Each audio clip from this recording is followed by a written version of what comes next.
네, 이번에는요. 한국 축구에서 좀처럼 보기 힘든 좀 반전 스토리가 만들어졌습니다. 이 손흥민의 후계자로 불려온 양민혁 선수 시즌 중 다시 한번 임대 유니폼을 갈아입게 됐는데요. 행선지는 잉글랜드 챔피언십 1위 팀 코번트리 시티입니다. 불과 반 시즌 전만 해도 강등권 언저리에 있던 팀에서 출전 기회를 찾아 고군분투하던 선수가 이제는 승격 1순위로 꼽히는 팀에서 후반기를 보내게 된 거죠. 이번 소식은요. 유럽 축구 이적 시장 전문가로 유명한 이 파브리치오 로마노 기자의 히어리고 단독 보도로 먼저 전해졌고요. 이후에 원소속팀 토트넘 호스퍼가 공식 발표를 하면서 임대 확정됐습니다. 흐름을 되짚어 보면요. 양민혁의 이번 시즌 정말 쉽지 않았죠. 출전 시간을 확보하기 위해서 챔피언십 소속 포츠머스로 임대를 떠났고 구단 역사상 첫 한국 선수라는 상징성과 함께 기대를 한 몸에 받았습니다. 존 무시뉴 감독은요. 왼쪽에서 보여준 날카로움이 인상적이다. 토트넘에서도 큰 기대를 하고 있다라면서 좀 공개적으로 신뢰를 보내오기도 했습니다. 하지만 실제 무대는 좀 냉정했죠.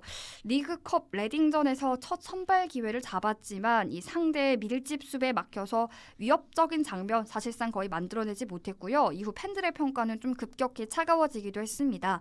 일부 포츠머스 팬들은 SNS를 통해서 형편없었다. 다시 토트넘으로 돌려보낸다 한다는 호평을 쏟아냈고요. 양민혁 선수는 레딩전 이후 4경기 연속 벤치만 지켜내면서 입지가 흔들린 시즌도 있었습니다. 여기에 부상까지 겹치면서 그의 시즌은 좀 길을 잇는 듯 보였는데요. 하지만 반전의 실마리는 다시 찾아왔습니다. 무시뉴 감독이 복귀 후 다시 선발 기회를 주기 시작했고 양민혁 선수 조금씩 존재감을 드러냈습니다. 이 득점으로 흐름을 바꾸기 시작했고 또 특히 찰턴과의 경기에서는 후반 종료 직전 이 극적인 결승골을 터뜨리면서 팀에 승리를 안겨주기도 했습니다. 이 장면 이후에 무시뉴 감독은요. 현실적이지 않은 순간을 좀 만들어내는 능력이 있다고 평가하면서 잠재력 재확인해줬죠. 그럼에도 불구하고 포츠머스에서의 미래는 좀 불투명했습니다. 리처드 휴즈 디렉터가 시장은 유동적이다라면서 토트넘과의 협의 가능성 언급했고 BBC 역시 양민혁 선수의 복귀 또는 재이동 가능성을 보도하면서 거취에도 다시 불이 붙었습니다.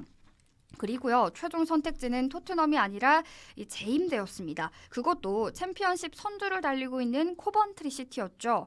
코번트리는 올 시즌을 앞두고 프랭크 램퍼드 감독이 부임하면서 좀 완전히 다른 팀이 됐다는 평가가 나오기도 합니다.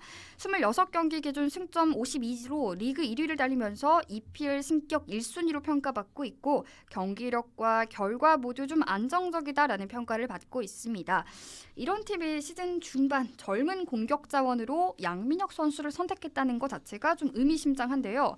토트넘 역시 공식 발표를 통해서 양민혁 선수를 올 시즌 잔여 기간 이 코번트리에 임대한다라고 밝혔고 코번트리는 또 구단 홈페이지를 통해서 양민혁의 K리그 시절 12골 기록과 영플레이어상 수상 이력까지 소개하면서 기대감을 숨기지 않았습니다. 양민혁 선수 본인 역시 감독님이 나를 어떻게 활용할지 내가 어떻게 적응하면 되는지를 아주 명확하게 설명해줬다라면서 이곳이 나에게 맞는 곳이란 확신이 들었다라고 밝혔습니다.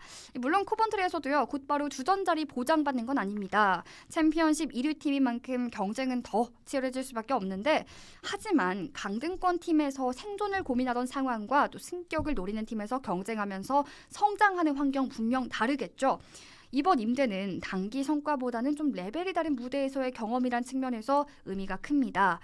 만약에 이제 이번에 코번트리에서 인상적인 모습을 보여준다면 다음 시즌 토트넘 복귀 후 평가 역시 달라질 수 있습니다.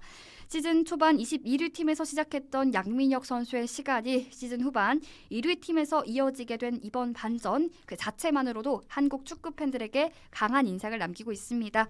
이번 재임대가 단순한 이동으로 끝날지 아니면 커리어의 방향을 바꾸는 결정적 전환점이 될지 끝까지 지켜보시면 좋을 것 같습니다.